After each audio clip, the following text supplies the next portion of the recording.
안녕하세요. 오늘의 데일리 뉴스레터에 오신 것을 환영합니다. 미사일 발사기를 장착한 차량들. 그들은 미사일을 발사하며 하늘로 천둥 같은 소리와 불꽃을 쏟아냅니다. 하지만 이를 다루고 있는 사람들은 이유도 없이 군복을 입고 있지 않습니다. 차량도 평범한 픽업 트럭처럼 보입니다. 어떻게 미사일을 발사하는 건가요? 중국 사람들이 공중포를 반복적으로 쏘고 있으며 우박이 그들을 때리고 있습니다. 공습을 받고 있는 건가요? 그들은 계속해서 총을 돌리며 발사합니다. 다른 각도에서 촬영된 영상입니다.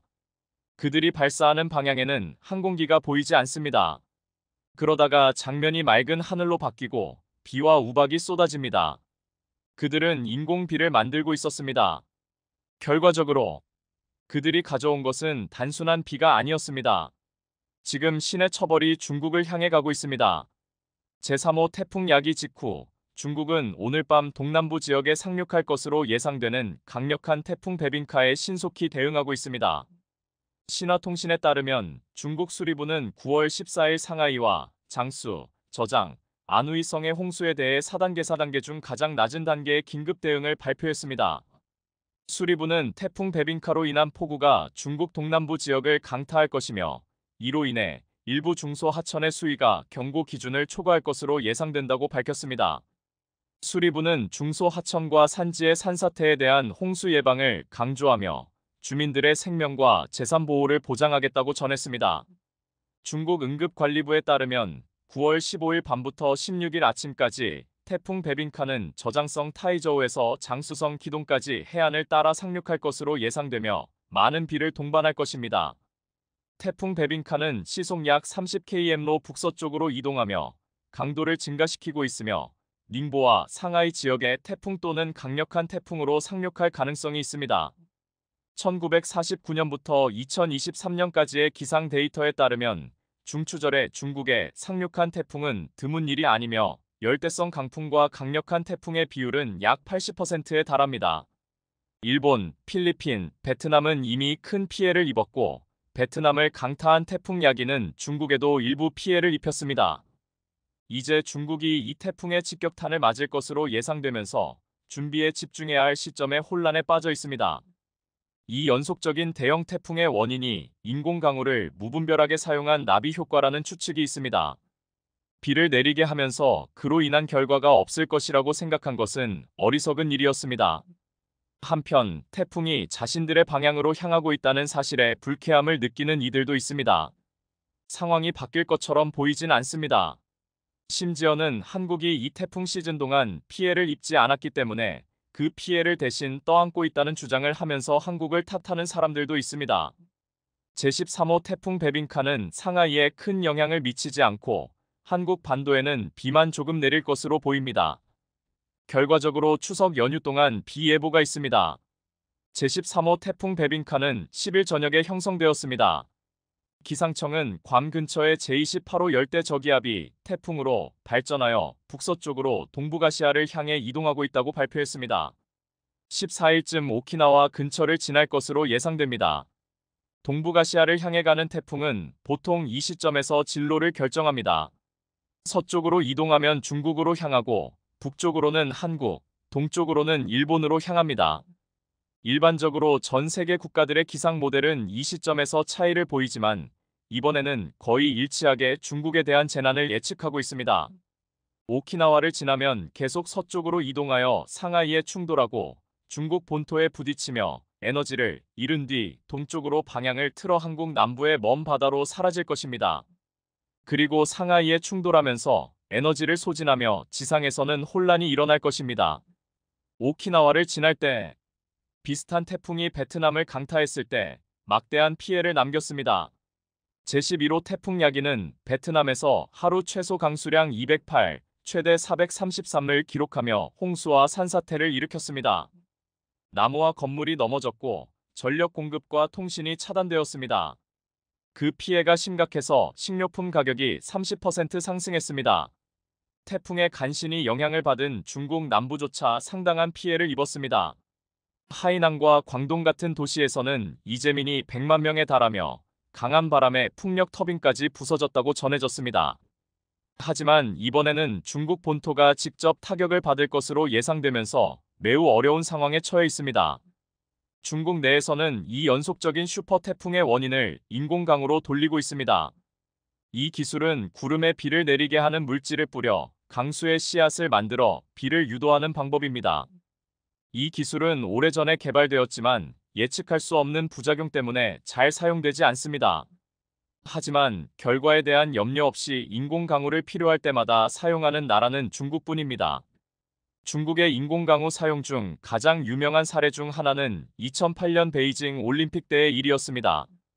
중국 당국은 중국의 경제 부흥을 상징하는 개막식 날 비가 오기를 원치 않았습니다. 그래서 어떤 방법을 써서라도 맑은 하늘을 보장하기로 결정했습니다. 그들은 개막식 전에 비를 가져올 수 있는 구름을 제거하기 위해 인공강우를 역으로 사용했습니다. 이 전략은 성공적이었습니다. 개막식 날은 실제로 맑았습니다. 추가로 사전 인공강우는 미세먼지를 씻어내어 공기질을 개선하는 데 도움이 되었습니다. 하지만 인생의 모든 일이 그렇게 완벽하게 이루어지지는 않습니다. 예상 가능한 문제조차도 많습니다. 비를 내리게 하기 위해 뿌려진 화학물질은 인공강우가 계속 사용되면 환경 한계를 넘어 축적되어 인체 건강에 영향을 미치고 토양 오염을 초래할 수 있습니다. 게다가 구름에서 비를 조기에 강제로 끌어내면 본래 비가 내리기로 되어 있던 지역의 사막화로 이어질 수 있습니다. 반면에 예상치 못한 폭우나 갑작스러운 게릴라, 폭풍이 나비 효과로 발생할 수 있습니다. 최근 충칭에서 발생한 폭풍이 바로 이러한 이유로 일어난 것으로 보입니다. 이번 여름은 참을 수 없을 만큼 더웠지만 중국은 온도를 낮추기 위해 인공강우를 시행했지만 대가를 치러야 했습니다. 결국 목표를 달성했습니다. 비가 온도는 약 10도 낮췄습니다. 하지만 그 과정에서 이미 비를 내릴 만큼 충분히 발달한 구름에 비의 씨앗을 쏘아보내게 되었습니다. 결과적으로 비구름이 폭발적으로 커지면서 집중호우를 일으켰습니다. 이러한 구름은 자연스럽게 천둥과 강한 바람을 동반합니다. 작은 태풍과도 같습니다. 충칭에서는 창문이 날아가고 외벽이 벗겨졌습니다. 이는 약 일주일 전의 일입니다. 지금 또 다른 대형 태풍이 다가오면서 중국 사람들은 더 큰 트라우마를 겪고 있습니다. 앞서 보았듯이 중국은 부작용에 대한 우려 없이 무분별하게 인공강우를 사용해왔습니다. 그들은 심지어 공중포와 미사일을 사용해 구름을 겨냥하며 그저 이익만을 누려왔습니다. 그러나 심각한 부작용을 한번 겪은 후 그들은 자신들이 아직 받지 않은 인과응보가 어디선가 한꺼번에 청산될 수 있다는 두려움을 가지기 시작했습니다. 기상예보에서는 인간의 예측을 넘어서는 현상이 흔하게 일어납니다. 인공강우로 인해 부작용이 없다고 생각했던 나비 효과가 언제든지 갑자기 돌아올 수 있다는 두려움이 태풍 이전부터 중국 사람들을 괴롭히고 있습니다. 이에 대응하여 일부 중국인들은 현실에서 벗어나기 위해 다른 이들을 탓하고 있습니다. 특히 이번 시즌 태풍 피해를 크게 입지 않은 한국을 지목하며 한국이 태풍을 밀어내어 중국만 그 피해를 떠안게 했다고 주장하고 있습니다. 중국의 시각에서 보면 한국 위의 열돔이 태풍을 막아 중국으로 향하게 했다고 믿고 있습니다. 그러나 한국의 시각에서는 이는 터무니없는 주장으로 보입니다. 한국은 자체적으로 열돔과 싸우고 있습니다. 9월 중순인데도 날씨는 한여름처럼 덥고 한국인들은 찌는 듯한 더위에 시달리고 있습니다. 기상예보에 따르면 9월 말까지 덥거나 불행히도 10월 초까지 더위가 계속될 수 있다고 합니다. 이미 어려움을 겪고 있는 중국은 한국을 탓하기보다는 태풍 대비에 집중해야 할 시점입니다. 무분별한 인공강우 사용으로 쌓인 인과응보를 고려할 때 자연의 질서에 감히 간섭한 대가를 치르고 있는 듯합니다.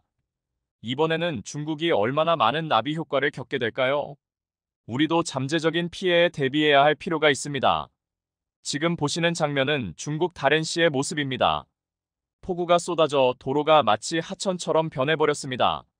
이렇게 갑자기 형성된 급류에 자동차가 떠내려가고 자전거를 타던 사람은 폭우에 휩쓸렸습니다. 중국 랴오닝성 다롄시에는 19일 아침까지 133회 비가 왔는데 그중 88가 1시간 만에 쏟아졌습니다. 엄청난 폭우에 그야말로 도심이 물바다가 된 것인데요. 이렇게 된 내막에는 중국식 부실공사가 결정적인 역할을 했습니다. 도심의 배수 기능이 전혀 동작하지 않았기 때문입니다. 배수가 원활하게 이루어지지 않자 도심에 거대한 급류가 형성된 것입니다. 급류의 파괴력은 상상을 초월했습니다. 집 전체를 물살이 관통해 지나갔으며 아파트에 주차된 차들을 하천으로 쓸어가기도 했습니다. 중국 랴오닝성과 허베이성의 접경에 위치한 후르다오시에서는 평년보다 2배에서 많게는 4배 가까이 폭우가 쏟아졌습니다. 중국 정부는 부랴부랴 홍수 대책을 마련했지만 이미 배수 시설이 동작하지 않는 상황에서 뚜렷한 방법은 없습니다. 마을 4곳의 통신이 끊어져 헬기가 구조 작업에 투입되기도 했습니다. 하지만 이틀 넘게 폭우가 쏟아진 랴오닝성 지역에 또다시 추가 폭우가 예보됐습니다. 최근 중국의 물난리를 보면 폭우도 폭우지만 이렇게까지 된 근본적인 원인은 따로 있습니다. 바로 중국의 심각한 집안 침하 문제입니다. 중국 대학연합연구팀의 조사에 의하면 중국의 대도시 45%는 매년 3씩 가라앉고 있습니다. 지하수 유출 때문에 집안이 침하되었고 해수면 상승이 겹치면 홍수 피해가 예전보다 훨씬 자주 발생하고 있다는 이야기입니다. 지난 20세기부터 급격한 도시화를 겪는 중국에서 도시의 45%가 매년 3 이상 가라앉고 있다는 연구 결과가 나왔습니다. 영국 BBC는 국제적인 학술지 사이언스에 게시된 중국 주요 도시들의 집안 침하에 대한 전국 단위 조사 논문을 인용해 다음과 같이 보도했습니다. 전문가들은 지하수 유출이 가장 큰 원인이라며 상수도 개선 등으로 침식을 멈추지 않으면 향후 해수면 상승과 맞물려 도심 내 홍수 피해가 예상된다. 게시된 논문은 베이징 대학을 포함해 중국 주요 대학에서 근무하는 63명의 연구진이 합동으로 작성한 것이었습니다. 연구진은 중국 주요 도시의 침하 정도를 조사하기 위해 2015년부터 2022년까지 인구 200만 명 이상의 도시 82곳을 조사했는데요. 이들은 유럽 우주국 ESA이 운영하는 지구 관측 위성 센티넬1의 레이더 자료를 이용해 고도 변화를 측정하는 동시에 지상에서 수신한 위성항법 장치 GPS 신호를 분석했다고 합니다. 분석 결과 조사 대상 지역의 45%는 매년 3씩 가라앉았습니다. 10 이상 급속하게 가라앉는 지역은 쿤밍난닝, 원저우 푸저우, 정저우 핑딩샨, 베이징 텐진 등이었습니다. 해당 지역에 사는 인구만 6,700만 명에 달하는 지역이었습니다. 이미 상하이는 1920년대 이후 3회 이상 가라앉고 있습니다. 이 정도면 중국 대륙도 일본 못지않게 위험한 상황입니다. 연구진은 급격한 도시화에 따른 건물 무게가 집안 침하에 영향을 끼쳤지만 가장 큰 원인은 지하수 유출이라고 지적했습니다. 이러한 현상은 이미 미국 휴스턴, 인도 델리를 포함한 전 세계 주요 도시에서도 나타나고 있습니다. 인도네시아의 수도인 자카르타는 빈약한 상수도 시설 때문에 주민들이 지하수로 생활하면서 지하수 유출 문제가 심각합니다. 자카르타는 매년 2cm 이상 가라앉고 있습니다. 전문가들은 중국에서 인구 밀도가 높은 지역은 지질학적으로 봤을 때 비교적 최근에 퇴적된 곳으로 지하수가 말라버리면 가라앉는 경향이 강하다며 경고하고 있는데요. 연구진은 중국 허난성 핑딩샨의 경우 해마다 100구씩 가라앉고 있다며 침하 원인이 탄광 개발 때문이라고 지적했습니다. 연구진은 2020년 기준으로 해수면보다 낮은 중국 땅은 전체 6% 수준이지만 100년 뒤에는 해당 비율이 26%까지 늘어날 것으로 추정했습니다. 문제는 집안 침하와 폭우가 모두 점점 더 심해지고 있다는 점입니다. 중국에서 가장 긴 강인 양쯔강의 모습입니다. 태풍 개미의 영향으로 양쯔강에 올해 들어 세 번째 홍수가 났습니다. 양쯔강의 수위가 위험 수준인 32.5m까지 올랐습니다. 이 밖에도 중국 후난성 샹자인강 지류에서는 제방 3곳이 무너져 인근 주민 수천 명이 긴급 대피하기도 했습니다. 그런데 이러한 중국의 잦은 폭우와 그에 따른 홍수가 이제는 중국 내에서만 피해를 주는 게 아니었습니다. 한반도에도 민폐를 주고 있었습니다. 중국 남부지방의 집중호우로 양쯔강 물이 바다로 대량 흘러들어왔고 제주도가 비상에 걸렸습니다. 염분이 떨어지면 어장 피해가 불가피하기 때문입니다. 제주도 해양수산연구원은 지난 29일 말화도 남서부 약 30km 인근 해상에 28도 이상, 실용 염분 단위 26psu 이하의 고수온저염분 물 덩어리가 유입될 것이라고 예보했습니다. 실용 염분 단위 PSU는 바닷물 1kg에 녹아있는 염류의 양질을 뜻하는데 평년 여름철 제주 바다 염분 농도는 3031 PSU이고 수온은 2325도의 분포를 보입니다. 저염분수는 염분 농도가 높은 바닷물보다 가벼워 수면 위에서 물 덩어리 형태로 오랜 기간 떠다니며 강한 햇볕에 노출돼 온도가 높아지게 되는데요. 제주로 유입되는 저염분수는 대부분 집중호우로 중국 양쯔강의 막대한 양의 담수가 바닷물과 섞여 만들어진 것으로 중국 동중국해를 거쳐 흘러듭니다. 가장 직접적인 영향은 최근 중국의 폭우로 양쯔강 초당 유출량이 평년보다 53% 증가한 7만 2천 T를 넘어선 사건이었습니다. 지난 2016년과 지금과 비슷한 상황이 벌어졌습니다. 당시 89월에도 제주 서부 바다의 염분 농도 2326 PSU, 수온 3031도의 고수온 저염분수가 대거 유입돼 서귀포시 안덕면 대정읍, 제주시 한경면 등에서 소라, 전복 등이 폐사하는 피해가 발생했습니다. 1996년에도 중국발 고수온 저염분수가 유입돼 60억 원 상당의 막대한 피해를 준 바 있습니다. 그런데 중국이 주는 민폐는 한국만이 아니라 북한에도 엄청난 타격을 준다는 분석이 나왔습니다. 얼마 전 북한 북부 국경지대에 내린 기록적인 폭우로 압록강 수위가 위험선을 훨씬 넘어섰고 평안북도 신의주시와 의주군의 여러 섬 5여여 명의 주민이 고립되는 사태가 발생했습니다. 거대한 흙탕물이 쓸고 간 북한 신의주의 모습입니다. 지난달 2529일 북한 신의주와 의주군에 내린 큰 비로 집과 농경지가 침수되고 도로와 철로가 끊기는 등 큰 피해가 났습니다. 북한은 신의주를 포함해 압록강에 인접한 평안북도와 자강도, 양강도 지역을 특급재해 비상지역으로 선포하고 사태 수습에 나섰습니다. 압록강 하류는 평소에도 폭우가 내리면 강이 범람하는 상습 홍수 취약 지역으로 꼽혀왔습니다. 그런데 어찌된 일인지 이번 폭우로 많은 비가 쏟아지면서 신의주 주변을 흐르는 압록강 면적이 폭우가 내리기 전보다 3배 이상 늘어난 것으로 나타났습니다. 이번 폭우가 심하긴 했지만 북한의 홍수는 평소보다 훨씬 더 심했습니다. 신의주시 동북쪽의 위화도 일대에선 강이 범람하면서 생긴 거대한 물길이 시 남쪽에선 농경지 곳곳이 침수된 모습이 위성 카메라에 포착됐습니다. 북한은 이번 홍수로 공공건물과 시설물과 도로, 철길까지 침수돼 막대한 피해를 입은 것으로 알려졌습니다. 그런데 이번 북한 홍수의 원인으로 지목된 것은 바로 중국이 압록강에 세운 홍수방지 방벽이었습니다. 지난달 31일 위성으로 본 압록강의 수풍댐은 수문을 열어 엄청난 양의 물을 쏟아내고 있었습니다. 이렇게 방출된 물은 지형적 특성상 저지대인 신의주로 모두 흘러가게 됩니다. 이 물들이 서해의 밀물시강과 맞물리면 바다로 빠져나가지도 못하고 고이게 됩니다. 신의주 지역이 고질적으로 홍수 피해에 취약한 이유입니다.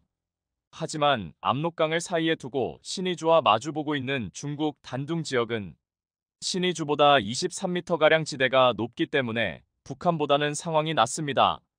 중국은 거기다가 1995년 압록강 대범람 이후 수방벽 시설을 대폭 강화했습니다. 중국은 압록 강변을 따라 홍수방지문 45곳을 설치하고 철제빈과 목재로 2.5m의 방벽을 쌓아 올린 덕분에 홍수 피해를 대폭 줄일 수 있게 됐습니다. 하지만 문제는 이 방벽 설치 이후 강물이 그만큼 무방비 상태인 북한 쪽으로 흘러가게 되었다는 점입니다.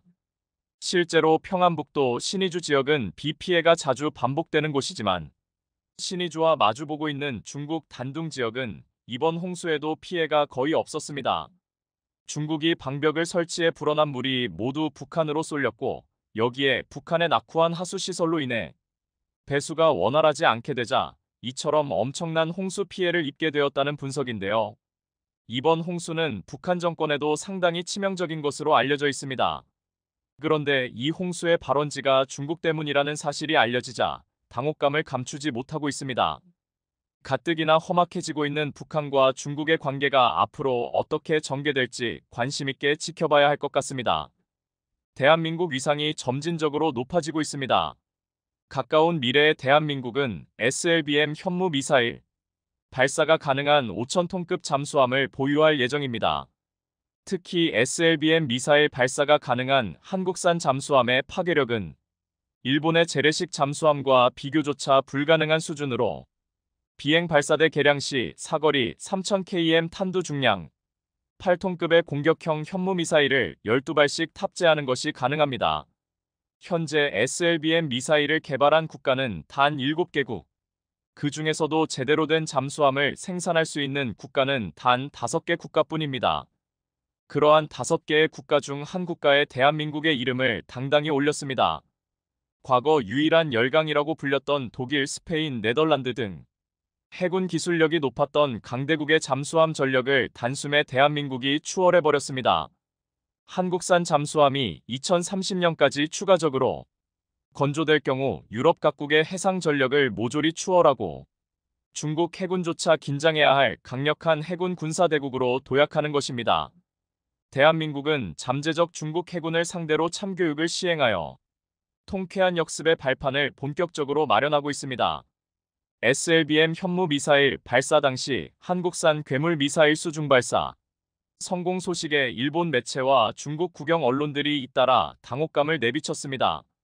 잠수함 발사용 SLBM 미사일을 서해 앞바다에서 보란듯이 발사하며 한국군이 보유한 미사일의 유효 사거리에 중국 전역에 예외 없이 포함된다는 사실을 증명했습니다.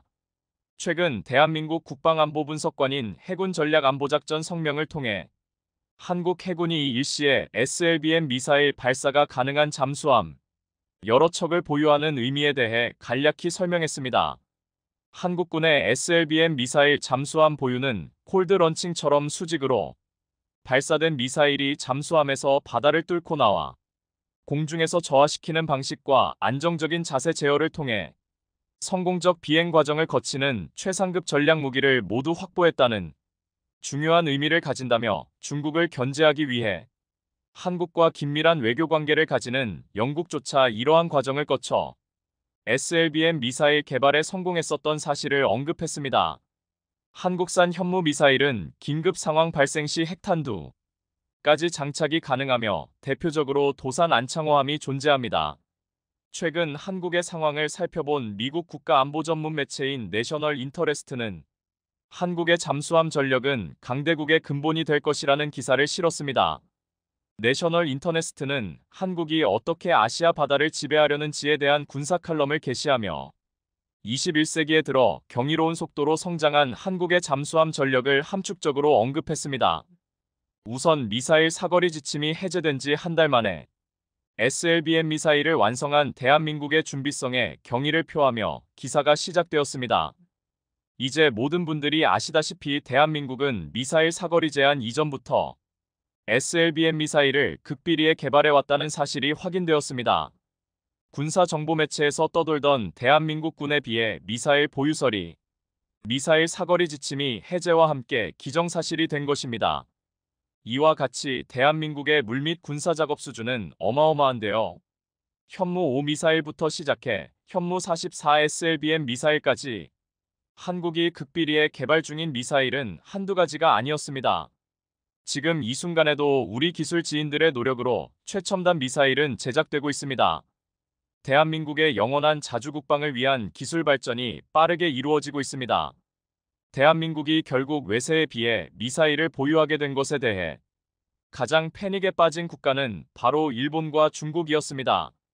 하지만 이제 더 이상 대한민국 미사일 보유를 막을 수 있는 국가는 없어졌으며 최근에는 한국의 핵 보유까지도 점점 가까워지는 추세입니다.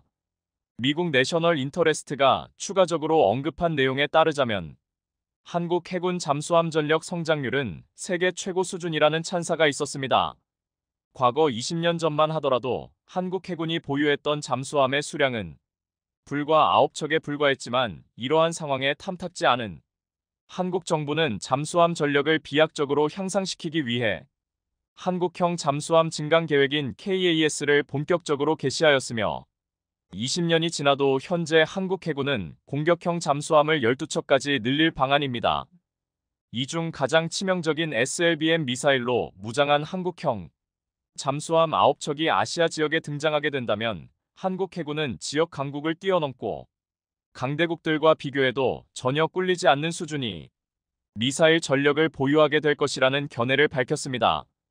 이처럼 국방과학연구소의 주관으로 3,000톤급 해군 잠수함 도산 안창호급 잠수함에서 SLBM 미사일을 2번 연속으로 성공적으로 발사한 수중 사출 시험은 전 세계 군사 매체들 사이에서 엄청난 화제를 일으켰습니다. 대부분 유럽 국가들도 보유하지 못한 SLBM 미사일을 대한민국이 보유하게 되었다는 것은 그 상징성이 어마어마합니다. 국방부는 2차례나 비공개 시험 발사를 연속적으로 진행하고 도산 안창호함을 통해 즉시 주둔시키며 실전 배치를 계획하고 있습니다. 다만 국방부는 SLBM 개발 상황이 극비리로 돌아가기 때문에 구체적인 미사일 성능은 언급하지 않는 상황입니다. 국방부에서는 SLBM 미사일과 같은 대전략 무기의 단위 전력에 대한 개별적인 사항은 언급할 수 없다며 보안을 지킨 것입니다. 산소와 연료를 보충하기 위해 수면 위로 올라와야 하는 일반 잠수함과 달리 핵연료를 쓰는 핵잠수함은 식량만 충분하다면 작전 지역까지 논스톱 심해 운항이 가능합니다. 최근 고질적인 문제였던 소음도 기술 발전으로 크게 줄어들면서 한국형 핵잠수함은 바닷속에 몸을 은신해 순식간에 적국을 타격할 수 있을 것으로 보입니다. 현재 배치된 한국 최고 SLBM 미사일까지 갖추게 되어 중국은 두려움에 떨고 있습니다. 대한민국의 SLBM 잠수함은 기존 올해만 발사하는 형식의 재래식 잠수함과 다르게 엄청난 위력을 가진 무기인 현무 6 발사까지 가능한 지상 타격용 잠수함이기 때문입니다. 군사기지와 대도시를 공격하는 데 특화된 대한민국 핵잠수함으로 한국의 군사력은 빠르게 높아지고 있습니다. 올해 대한민국은 세계 군사력 4위 국가에 이름을 올렸는데요. 이 정도 속도라면 한국 군사력이 더욱 고평가될 것으로 보입니다. 대한민국은 주변국의 지속적인 위협 속에서 미래 한국군을 보다 강하게 만들기 위해 다양한 전략 무기들을 보유할 계획을 가지고 있습니다. 그 중에서도 가장 강력한 무기 중 하나로 SLBM 발사용 탄도 미사일 핵잠수함 보유입니다. 한국은 동북아의 국제 외교 상황이 더욱 긴박해지자 가장 강력한 대전략 무기로 꼽히는 SLBM 미사일 잠수함의 개량에 박차를 가하는 상태이며 이는 전쟁을 뒤엎을 만한 파괴력을 가지고 있습니다. 특히 우리나라가 유사시 주변 강대국들의 핵심 시설들을 무력화시키는 전략을 독침 전략이라고 부릅니다. 현무 미사일로 모든 방향을 즉시 타격하며 적국의 기관과 지휘부 등 핵심 주요 시설을 무력화하는 것을 핵심으로 합니다. 실제 비해 미사일의 사거리는 잠합 능력을 고려한다면 잠수함의 작전거리만큼 늘어날 수 있습니다. 그렇기 때문에 이것이 전쟁을 완전히 뒤바꿀 수 있는 대전략 무기로 평가받고 있는 것입니다. 한국은 도산 안창호급 잠수함에 이어 8,000톤급 핵잠수함을 보유하는 것이 아니냐는 이야기가 나오고 있습니다. 머지않아 한국이 핵잠수함과 관련된 모든 기술력을 보유하며 핵잠수함을 건조할 것으로 보입니다. 원래 한국은 1990년대부터 핵잠수함까지 보유하려는 대규모 프로젝트를 SLBM 개발과 병행하고 있었다는 사실이 드러났습니다. 1994년 원자로 제조업체인 OKBM으로부터 잠수함용 소형 원자로 설계 제조 기술을 넘겨받아 잠수함용 원자로 개발에 착수한 것입니다. 2000년경에는 한국의 첫 번째 잠수함용 원자로 개발 성공을 2003년에는 본격적인 핵잠수함을 건조하며 대한민국의 군사력이 높아지고 있다는 분명한 신호를 보냈습니다. 이미 한국은 3,000톤급 잠수함 원자로와 중대형 잠수함을 독자적으로 설계하는데 성공했으며 중대형 잠수함을 건조할 기술력이 있는 해상 강대국 대열에 당당히 합류하였습니다.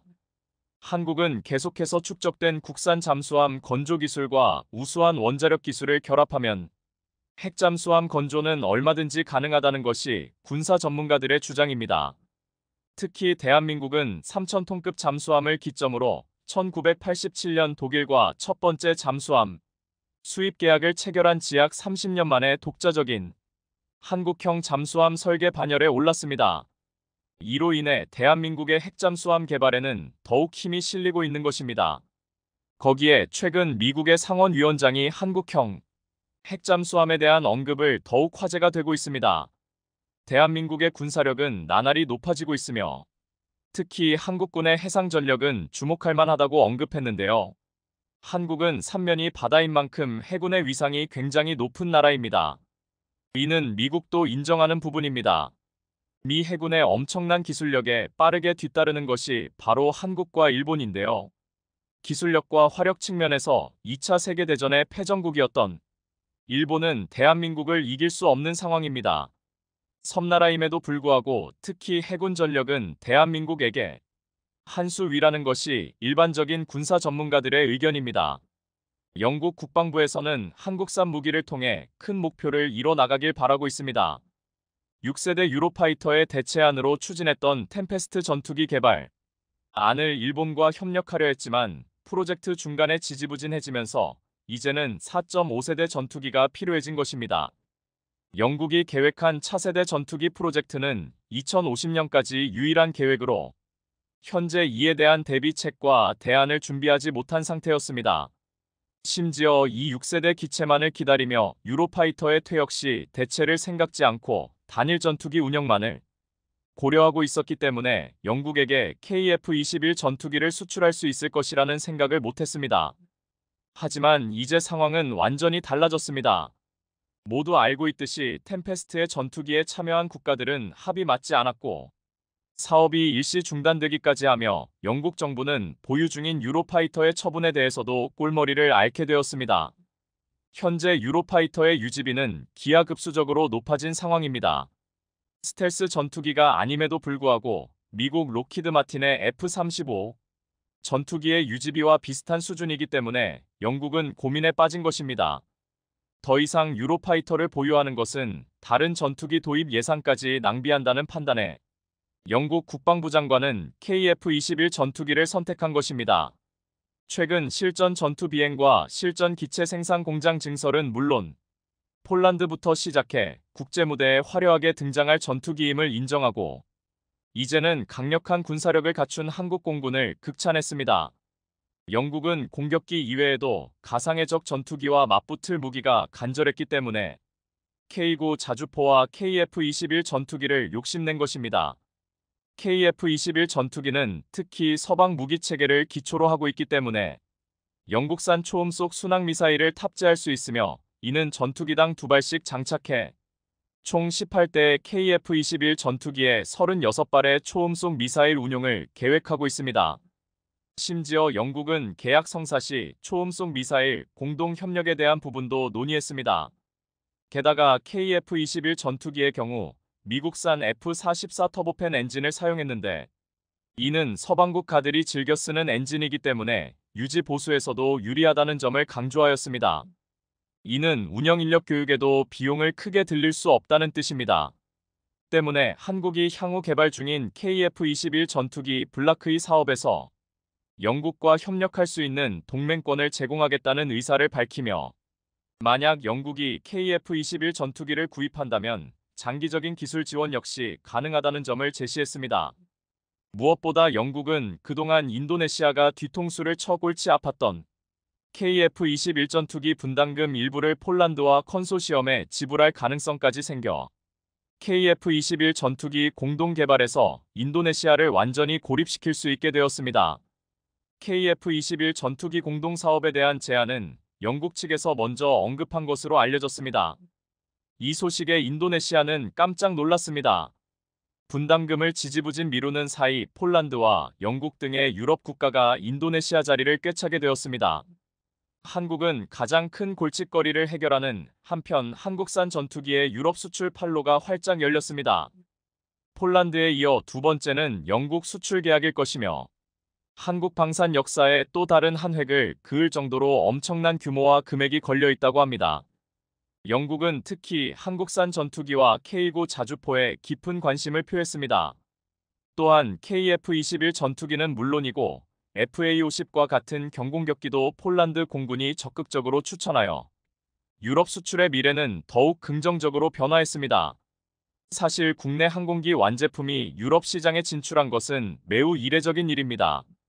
영국에게 KF-21 전투기와 FA-50 전투기를 추천한 폴란드에서 향후 제공권 싸움에 있어 한국산 KF-21 전투기의 역할이 아주 중요해질 것으로 보고 공중전 대결을 생각해 주문 검토 중이라 볼 수 있는 사실이 전 세계에 알려지며 한국산 전투기는 더욱더 주목받게 되었습니다.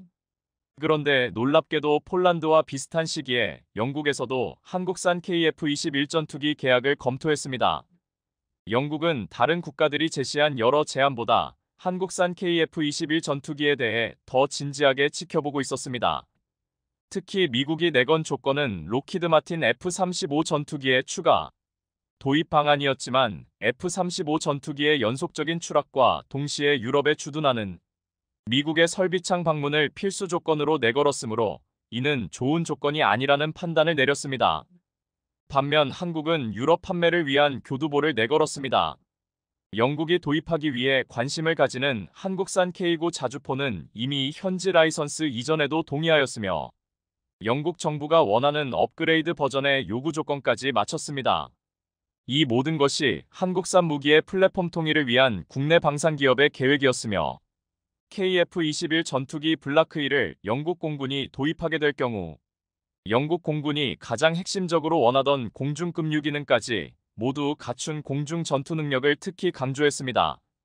실전 전투를 상정하고 있는 영국의 속내를 파악한 카이는 영국 정부가 원하는 바를 콕 집어 실현시킨 것입니다. 한국항공우주산업 카이의 파격적인 제안 후에도 폴란드를 포함해 영국의 해외 개발 거점을 최초로 개설하면서 무인항공기와 제트 연습기 등 유럽의 한국산 무기 수출을 위한 다양한 분야에서 폴란드와 영국에게 협력하겠다며 실제 투자까지 감행하며 차세대 전투기 수주 대결에서 밀리지 않겠다는 의지를 내비쳤습니다.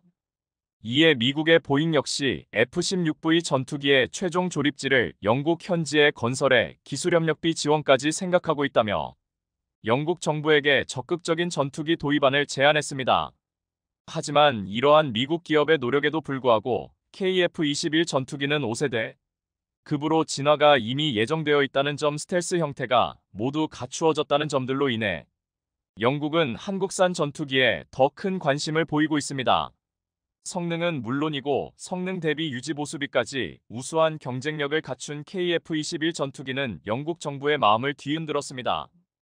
KF-21 전투기가 유로파이터를 퇴역시킬 영국 입장에서 탐나는 전투기라는 것은 확실한 사실입니다. 한국의 KF-21 전투기는 굉장히 매력적으로 서방 국가에게 다가가고 있습니다. 영국과의 수출 협약은 영국뿐만 아니라 다른 유럽 국가들로 뻗어나가는 판매 활로가 될 것으로 보입니다. 우리 한국 방산 관계자들의 노력으로 인해 대한민국 군사 위상이 더욱 높아지는 듯합니다. 믿었던 F-16 전투기가 최근 추락 이슈 논란으로 시끌시끌한 가운데 한국의 FA-50에 시선이 쏠리고 있습니다. 안 그래도 불티나게 팔린 FA-50의 인기가 하늘을 찌르며 번호표를 줘야 하는 상황이라고 하는데요. 이런 가운데 역대급 국방비를 결정하며 한국 무기를 쓸어가겠다는 국가가 등장했다는데 자세히 알아보겠습니다. 얼마 전 우크라이나가 미국으로부터 받은 F-16이 첫 전투 출격에서 추락해 조종사까지 사망하는 역대급 사고가 발생하자 뒤통수를 제대로 맞은 유럽에서 대한민국의 FA-50을 주목하고 있다고 합니다. 실제로 최근 유럽의 여러 국가들이 한국의 FA-50과 같은 방산 제품을 적극적으로 도입하려는 움직임을 보이는 중인데요.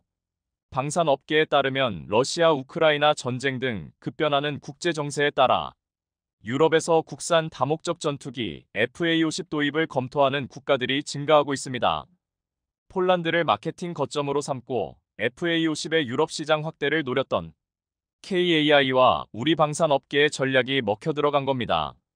앞서 FA-50을 도입한 폴란드 공군은 기존 주력 기종인 MiG-29를 대체해 FA-50을 특수전술 및 전투 임무 등 영공방위 수호의 핵심 기종으로 운용할 계획으로 알려졌습니다.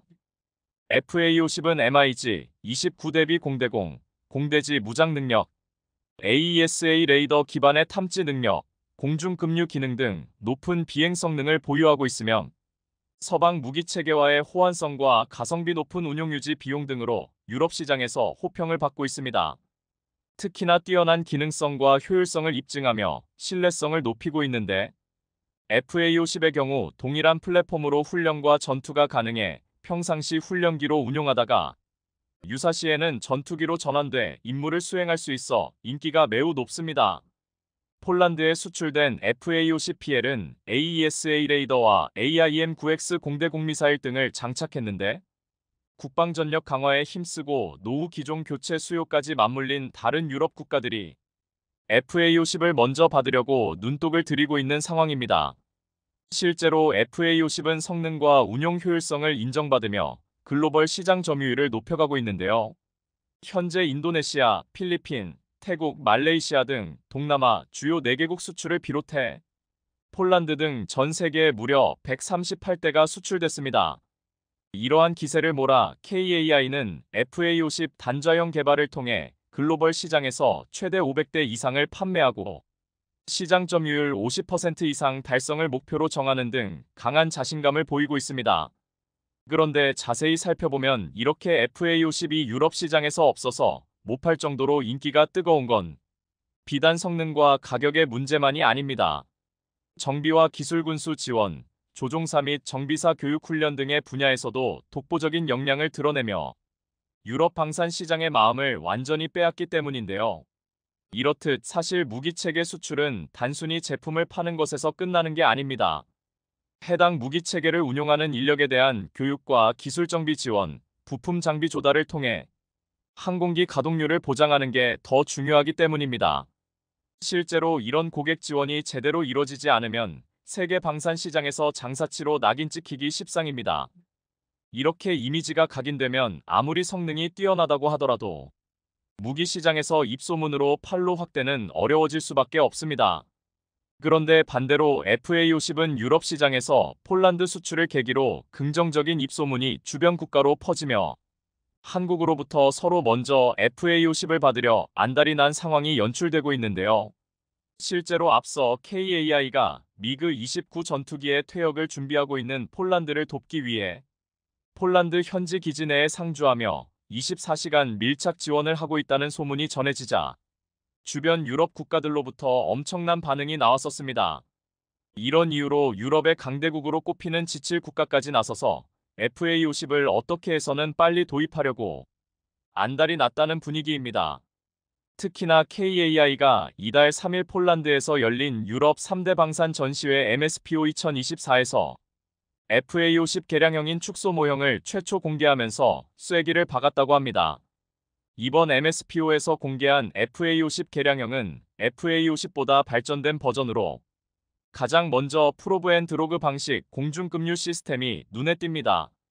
공중급류 기능은 작전 중 착륙하지 않아도 공중에서 재급류를 받을 수 있어 작전기의 작전 시간과 항속거리를 크게 늘려줄 수 있는데요.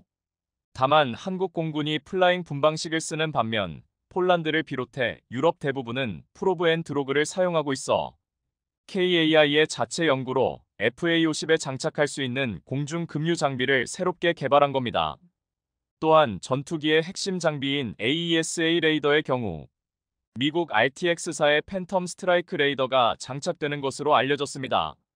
마지막으로 피아 식별장비 질문기로 기존 FA-52 IFF의 질문에 답변만 하는 수동적 장비만 장착한 것과 달리 이번에 공개된 FA-50PL은 직접 적인지 아군인지 파악할 수 있는 질문기가 기수 조종석 앞에 달렸습니다. 이런 질문기는 KF-16 전투기와 KF-21 보람의 전투기에도 장착될 예정인데 이는 FA-50PL이 단순한 공격기가 아닌 제공 전투가 가능한 경전투기임을 보여주는 대목입니다. 이런 가운데 FA-50이 지난달 진행된 호주 합동공중훈련에서 스웨덴 사부의 4.5세대 전투기 JAS-39 그리펜의 완승을 거두는 등 FA-50의 공중전 능력을 입증하기도 했는데요. 당시 FA-50을 직접 운용한 필리핀은 물론 FA-50 도입을 원하는 유럽 국가에게 우수한 성능을 알리는 결정적인 계기가 됐습니다. 이렇듯 필리핀에서 인지도를 높여가고 있는 가운데 최근 필리핀 국방장관이 의회에 전투기 40대 도입을 공식 요청하면서 한국산 전투기 도입이 임박했다는 소식이 전해지고 있습니다. 방산업계에 따르면 필리핀 군 당국은 최근 열린 하원 예산청문회에서 다목적 전투기 40대 구매 제한을 요청한 것으로 알려졌습니다.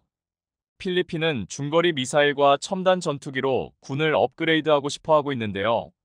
길베르토 테오도로 필리핀 국방부 장관은 필리핀이 영토 방위를 강화하기 위해 새로운 다목적 전투기 40대를 구매할 계획이라며 필리핀 의회 의원들에게 구매 제안을 요청하기 시작했다고 밝혔습니다. 또한 길베르토 테오도로 장관은 전투기 구매에 4천억 페소, 우리 돈으로 약 10억 원을 배정하고 있다고 전했습니다. 여기에 더해 필리핀은 군 현대화를 위해 앞으로 최소한 1조 8,940억 필리핀 페소, 약 44조 원을 더 지출할 예정으로 알려졌습니다. 구체적인 기종이 언급되지는 않았지만 필리핀 국방부와 필리핀 공군은 이전에 KAI와 사브 록히드 마틴을 전투기 구매 계획에 최종 후보로 올렸었습니다. 입찰자는 수년에 걸쳐 분할 납부할 수 있는 자금 조달 패키지를 제안해야 하면 KAI의 KF-21, 사브의 JAS-39 그리펜 EF와 록히드 마틴의 F-16 블록 7072 바이퍼 모델이 입찰에 참여합니다. 이 외에도 필리핀 전투기 사업 입찰에는 다쏘의 라팔, 인도 국영 힌두스탄 항공의 테자스 전투기도 참여한 것으로 확인됐습니다. 또한 유럽국의 컨소시엄인 유로파이터는 최신 버전인 유로파이터 타이푼으로 공식 입찰에 나설 계획이라고 합니다. 이런 가운데 KAI는 필리핀에 KF-21과 함께 FA-50을 추가로 제안한 상태인데요. 필리핀 내에서 한국산 전투기의 성능과 실전 능력이 입증되면서 인지도가 상승하는 등 좋은 분위기가 형성되고 있기 때문입니다. 실제로 앞서 FA-50은 필리핀에서 미국의 5세대 스텔스 전투기를 격추한 바 있습니다. 미국 필리핀 합동군사훈련인 2023년 코프 썬더 23일에서 가상으로 F-21을 잠금 상태로 만들며 뛰어난 공중전 능력을 보여줬었습니다. 그리고 앞서 말씀드렸던 것처럼 FA-50은 최근 호주 다원기지에서 진행된 연합공중훈련 피치블랙 24에서 필리핀 공군 전투기로 참가해 공중전 능력을 가감없이 드러내며 필리핀 군 관계자들의 마음을 완전히 사로잡았습니다. 이런 이유로 필리핀이 40대의 한국산 전투기 도입을 역대급 예산을 편성한 것 아니냐는 관측이 나오는데요.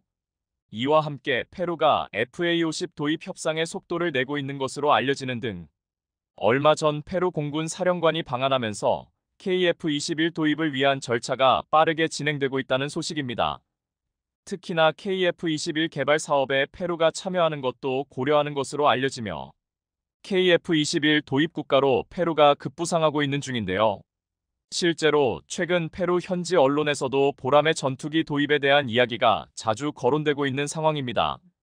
그리고 앞서 KAI가 페루 국영 항공 정비회사인 세망과 FA-50 부품 공동 생산을 위한 MOU를 체결하는 등 대한민국과의 협력이 한층 더 끈끈해졌다는 평가입니다. 실제로 방산업계에서는 이번 FA-50 부품 공동 생산 업무 협약을 체결하면서 향후 페루 차세대 전투기 사업에서 유리한 고지를 선점한 것으로 내다봤습니다. 여기에 더해 앞서 방한한 로드리게스 도미니카 공화국 공군 참모총장도 KAI와 회동하면서 조만간 또 희소식이 전해질 것으로 기대되는 상황입니다. 이번에 로드리게스 공군 참모총장이 항공산업 현장을 둘러본 가운데 FA-50 수출의 청신호가 켜졌다는 분석이 나오기 때문인데요. 방산업계에 따르면 로드리게스 공군 참모총장은 지난달 방한해 KAI를 찾아 주요 기술 및 방산시설 견학과 항공기획기 생산 라인 견학, 인공위성 및 기능 시험을 진행했습니다. 또한 한국수출입은행을 방문해 기술항공 플랫폼 수입을 위한 금융 지원 방안에 대해서도 논의한 것으로 전해집니다. 이렇듯 로드리게스 공군 참모총장의 이번 방안은 도미니카 공화국의 국방안보 분야 강화 흐름과 맞닿아 있는 것으로 해석됩니다. 최근 도미니카 공화국이 대규모 군사 장비 도입을 추진하고 있기 때문인데 실제로 작년에만 군용 장갑차 21대 등을 구매하며 속도를 높이고 있습니다. 때문에 방산업계에서는 로드리게스 공군 참모총장의 이번 방안으로 FA-50의 도미니카 공화국 수출 가능성을 점쳤는데요. 이처럼 한국산 전투기를 찾는 국가들이 점점 늘어나고 있는 가운데 사천에서만 날던 KF-21이 이달부터 충남 서산 공군기지에도 제2의 둥지를 틀게 됐다는 소식입니다. 군 당국에 따르면 KF-21 시제기 6대 중 12대와 개발 인력 100여 명이 이달부터 서산 제20 전투비행단에 주둔하며 비행시험에 나섭니다. 경남 사천 소재 공군 제3훈련 비행단에 배치됐던 KF-21C제기 일부가 서산에도 주둔하게 된 겁니다. 우리 군은 이와 관련해 2026년 6월까지로 예정된 전투기 성능 검증을 위한 비행시험을 차질 없이 진행하기 위한 것이라고 설명했습니다. KF-21 성능 검증을 위한 무장시험이나 초음속 비행시험을 진행하는데 속도를 높이기 위한 것으로 보이는데요. 모쪼록 KF-21 양산이 순조롭게 진행돼 전 세계 방산 시장에서의 수주 낭보가 하루빨리 전해지길 바라겠습니다. AI 반도체 시장의 절대 강자 엔비디아가 또다시 자신의 가치를 증명했습니다. 갓비디아라는 말처럼 또 한 번 시장 예상치를 웃도는 실적을 발표하며 세상을 놀라게 한 겁니다. 엔비디아는 작년 4분기 221억 달러, 우리 돈 약 29조 5천억여 원의 매출과 5.15달러의 주당 순이익을 기록했다고 밝혔는데요. 매출은 1년 전 같은 기간보다는 265% 급증했고 총이익은 769%나 급증했습니다. 특히 챗GPT를 시작으로 생성형 인공지능 산업이 급성장하면서 반도체, 팹리스 산업의 절대 강자가 된 엔비디아는 이제 전 세계 AI GPU 시장에서 사실상 독주하고 있습니다. 그러자 엔비디아 칩의 가격은 천정부지로 올라갔고 이를 도저히 감당하기 힘들어진 기업들은 엔비디아 일강 독주 체제를 무너뜨리기 위해 연합군을 형성하거나 대규모 투자를 모색하는 등 지각 변동을 예고하고 있습니다. 따라서 범용인공지능, AGI 반도체 패권 다툼의 승자는 불의 발견 이후 인류 최대의 발견이자 승자가 될 것이라는 전망까지 나오고 있는데요. 그런데 이때 오픈 AI의 샘 올트먼, 메타의 마크 저커버그 등 첨단 분야의 수장들이 잇따라 한국을 찾고 있습니다. 그들이 한국을 찾아오는 이유는 무엇인지 오늘은 이 소식 자세히 전해드립니다. 절대 칩을 향해 펼쳐지는 여정은 J.R.R. 돌킨의 유명 소설과 영화 반지의 제왕과 닮았습니다. 결국 다가올 범용인공지능 즉 AGI 시대는 절대 칩을 만들어내는 자가 지배할 것이며 이제 세계는 연합 전선을 꾸려 엔비디아라는 독주 체제를 타파하고 힘의 균형을 찾으려 하기 때문입니다. 오픈 AI의 샘 올트먼, 메타의 마크 저커버그 등 각 분야의 수장들이 최근 잇따라 한국을 찾고 있는 이유는 바로 원정대를 이끌어갈 프로도 역할로 삼성전자가 적합하다는 게 공통된 생각이기 때문입니다. 오픈 AI를 이끌었던 샘 올트먼이 최근 어마어마한 제안을 했습니다. 글로벌 투자자들과 반도체 기업들을 한데 모아서 인공지능 반도체를 직접 설계, 생산하자는 것입니다. 그런데 사람들은 일단 그가 모으려는 자금 규모를 듣고 놀랐습니다. 올트먼은 무려 7조 달러, 한화로 9,300조 원을 기금으로 모아 이 거대한 프로젝트를 성공시키겠다는 것이기 때문입니다. 한국 정부의 2024년 예산이 665조 원입니다. 그러니 9,300조 원이란 돈은 한국 정부가 10년 넘게 쓸 돈을 인공지능 반도체 개발에 쏟겠다는 의미였습니다. 이 돈이 얼마나 큰 돈이냐 하면 애플과 MS의 시가총액을 다 합해도 6조 달러밖에 안 되니 7조 달러란 돈은 그야말로 천문학적인 금액이라 할 수 있는데요. 아무리 챗GPT를 개발한 샘 올트먼이라고 해도 이 정도의 자금을 끌어모으기란 쉽지 않을 겁니다. 일각에서는 그 돈이면 차라리 엔비디아와 TSMC를 인수하는 게 더 빠르지 않겠냐고 말할 정도입니다. 그럼 샘 올트먼의 계획은 어떤 걸까요? 우선 그의 계획을 한마디로 하면 규제와 경쟁을 뛰어넘는 글로벌 AI 원팀을 구성하자입니다.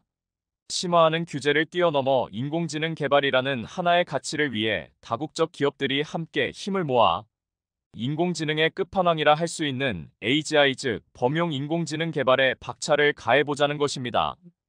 챗GPT 같은 AI 서비스와 ARM의 반도체 설계 자산이 올라운더 삼성과 시너지를 발휘하면 다음 세대의 칩에서 승기를 잡을 것이라는 게 샘 올트먼의 계획입니다. 그러니까 샘 올트먼은 이번 프로젝트를 통해 기존의 반도체 산업의 판을 한번 흔들어 보겠다는 것입니다. 현재는 극소수의 반도체 회사들이 인공지능 반도체 시장을 독점하고 있는 상태입니다. 인공지능의 핵심인 GPU는 엔비디아의 점유율이 98%이고 마찬가지로 데이터의 핵심인 CPU는 인텔이 70%, AMD가 30%를 점하고 있습니다. 사실상 미국 기업들이 장악하고 있습니다. 반도체 생산 역시 특정 기업에 몰려 있습니다. 한국의 삼성전자와 대만의 TSMC의 많은 부분을 의존하고 있습니다. 특히 첨단 반도체인 오나노는 두 기업이 100% 독점하고 있습니다. 그래서 인공지능 반도체 확보는 현재 세계 시장에서 전쟁을 방불케 하고 있습니다. 최근 오픈 AI와 유수의 기업들이 반도체를 공급해달라고 목을 매는 통에 지금 반도체는 부르는 게 값일 정도입니다. 엔비디아의 최신 반도체 H100은 개당 4천만 원까지 가격이 올라갔습니다. 그런데 샘 울트먼의 오픈 AI는 챗GPT를 운용하기 위해 이 비싼 엔비디아 칩을 무려 15만 개나 구입했다고 합니다. 최소 45억 달러, 5조 8천억 원이 든 것입니다. 마크 저커버그 메타의 CEO 역시 2024 엔비디아의 칩 H100을 35만 대를 확보하는 게 목표라고 말했습니다. 14조 원어치를 구매하겠다는 이야기입니다. 유지 비용이 이렇게 어마어마하게 들자 울트먼은 인공지능을 위한 반도체 인프라 공급망이 이처럼 특정 기업에 쏠려 있으면 안 된다. 지금의 GPU로는 오픈 AI를 운용할 수 없다. 이제 더 이상 GPU의 시대는 끝내야 한다. 고 주장했습니다. 그래서 울트먼은 판을 바꾸기 위해 인공지능 반도체를 생산하는 반도체 회사를 직접 세우고 생산은 TSMC와 손을 잡겠다고 했습니다. 여기에 들어가는 메모리 반도체는 삼성전자와 SK하이닉스를 통해 해결한다는 것입니다. 반도체만 생산하는 게 아니라 이에 들어가는 전력 생산까지 다 하려면 앞서 말한 한화로 9,300조 원, 7조 달러라는 기금이 필요하다는 것입니다. 샘 울트먼은 이미 반도체에 들어갈 전력 확보를 위해 소형 원자로 생산 기업들에 투자해왔습니다. 울트먼은 이 계획을 위해 중동에서 자금 마련을 위해 뛰는 한편 삼성과 SK하이닉스를 방문해 메모리 반도체 협력에 관해 논의했습니다. 울트먼의 거대 프로젝트는 한국 반도체 기업들의 도움이 없이는 실현되기 어렵기 때문입니다. 그런데 울트먼이 이 계획을 찬찬히 뜯어보면 기존의 반도체 밸류체인을 움직이는 주요 기업들, 즉 삼성전자, TSMC, SK하이닉스는 여전히 시장에서 중요한 역할을 하는데 다만 엔비디아만은 타도하겠다는 의도를 엿보입니다. 즉 타도 엔비디아를 말하고 싶은 것입니다. AI 반도체 설계 부분만 울트먼이 맡겠다고 할 뿐 생산은 삼성과 TSMC가 없으면 불가능하다는 것을 말해주고 있습니다. 삼성과 SK하이닉스 입장에서는 기존 고객의 울트먼이 창립하는 기업까지 고객이 늘어나니 마다할 이유가 없습니다. 만일 샘 울트먼을 필두로 하는 절대 칩 원정대가 성공한다면 제2메모리 반도체 신화처럼 정체 중인 한국 경제에 다시 거대한 바람을 일으킬 것으로 기대됩니다. 한국 반도체 기업들에게는 지금 구도도 울트먼이 계획하고 있는 새로운 판도 모두 분리할 게 없는 셈입니다. 이처럼 높아진 위상만큼이나 한국 반도체를 찾는 사람도 많습니다. 메타의 CEO 마크 저커버그까지 삼성을 찾아왔습니다. 마크 저커버그 메타 CEO가 10년 만에 한국을 방문해 이재용 삼성전자 회장과 만난다는 사실은 전 세계 반도체 업계의 이목을 받기에 충분한 뉴스였습니다. 저커버그가 삼성과 만난다면 이 자리에서 최근 저커버그가 개발하겠다고 선언한 AGI, 범용인공지능 등 AI 분야에 대한 협력안이 집중적으로 논의될 게 분명하기 때문입니다. 저커버그는 인간 이상의 지능을 갖추고 모든 상황을 학습할 수 있는 범용인공지능 개발에 무엇보다 열중하며 자신들이 개발 중인 범용인공지능 라마 3를 업계 최고 수준 AI 모델을 선보이겠다며 야심차게 속도를 내고 있습니다. 하지만 범용인공지능을 구현하려면 고도의 반도체 기술이 필요합니다. 그래서 삼성이 필요해진 겁니다. 삼성전자는 최근 AGI 전용 반도체를 만들기 위해 미국 실리콘밸리의 AGI 컴퓨팅 랩이라는 조직을 신설하는 등 시 반도체 기술 확보에 총력을 기울이고 있는데요. 하버드대 동문인 이재용 회장과 마크 저커버그의 협업은 2013년부터 계속되고 있습니다. 2013년 저커버그와 이재용의 10시간 마라톤 회의 끝에 나온 게 바로 기어 VR인데요. 이번에는 또 어떤 협력안이 나올지 세계가 주목하고 있습니다. 그런데 인공지능 대장주로 떠오른 엔비디아에게도 아킬레스건은 있습니다. 그건 바로 L 반도체 공급사 TSMC라는 관측이 나오고 있습니다. TSMC의 생산 능력 등이 엔비디아의 실적을 제한하는 요인이 될 수 있다는 것인데요. 블룸버그 산하 연구기관인 블룸버그 인텔리전스 BI에 따르면 찰스 슌 BI 애널리스트는 최근 보고서를 통해 엔비디아의 올해 AI 반도체 열풍이 여전히 TSMC의 생산 능력의 벽에 부딪힐 수 있다고 평가했습니다. 엔비디아의 AI 반도체를 생산하려면 세계 최대 반도체 수탁 생산 기업인 TSMC의 첨단 패키징 공정 즉 칩온, 웨이퍼온, 서브스트레이트 COWOS가 필요한데 여기에 병목 현상이 여전하다는 것입니다. 보고서는 시장조사업체 인터내셔널 데이터 코퍼레이션 IDC 자료를 근거로 엔비디아가 AI 반도체 주문을 모두 소화하기 위해서는 TSMC의 COWOS 생산 능력 가운데 절반가량이 필요하지만 실제로는 3분의 1 정도만 확보한 상태라고 분석했습니다. TSMC는 올해 연말까지 지난해 말 대비 124%가량의 생산 능력이 확충될 전망이지만 AI 열풍 속에 엔비디아를 비롯해 AMD 브로드컴 등이 TSMC의 생산 능력을 차지하기 위해 경쟁 중이라는 것입니다. 패키징은 반도체가 제 역할을 할 수 있도록 외부와 전기적으로 연결하는 공정이며 외부 환경으로부터 보호하고 발열을 제어하는 역할 등을 합니다. 첨단 반도체 생산이 기술적으로 갈수록 어려워지고 비용도 많이 드는 추세 속에 최근에는 패키징의 중요성이 부각되고 있는데요. 반도체의 모든 부분에 최신 공정을 사용하는 대신 각 부문을 더 효율적으로 패키징할 경우 비용을 줄이면서도 성능을 개선할 수 있기 때문입니다. 보고서는 아울러 엔비디아가 TSMC 4나노 NM 10억분의 1M 반도체 부문의 생명줄 역할을 할 가능성도 있다고 전망했습니다. 엔비디아가 향후 출시될 B100 반도체에 TSMC의 4나노 공정을 사용할 것으로 전망되면 이 경우 TSMC의 4나노 5나노 생산 능력 활용을 최적화할 수 있기 때문입니다. 4나노 5나노는 TSMC 전체 생산 능력의 12%가량을 차지하고 지난해 매출에서 3분의 1을 담당했는데요.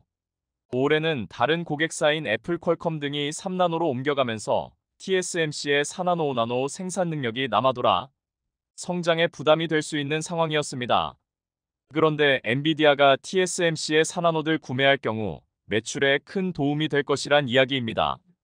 하지만 TSMC 혼자 모든 물량을 담당하긴 어렵고 삼성전자는 4나노, 5나노 반도를 생산할 수 있는 유일한 대안이 될 가능성도 커졌습니다. 더구나 TSMC의 전망이 장밋빛인 것만은 아닙니다. 특히 일본의 반도체 공장 지은 것은 무리수였습니다. TSMC의 일본 구마모토 공장이 문을 열면서 반도체 업계는 한층 더 기술 경쟁이 격화할 것으로 전망되는데요. 일본은 다시 반도체 르네상스가 시작되었다며 반겼지만 지진과 재해, 쓰나미가 일상적인 일본에서 과연 반도체 르네상스가 열릴지는 의문입니다. AI 반도체 시장에서 엔비디아의 독주는 이어질 것인지 아니면 이를 대항하며 만들어진 새로운 연합군에게 반격의 기회가 찾아오게 될 것인지 귀추가 주목되는 가운데 어떤 국면에서도 삼성전자와 한국 반도체는 새로운 기회가 될 것이란 전망이 나오고 있습니다.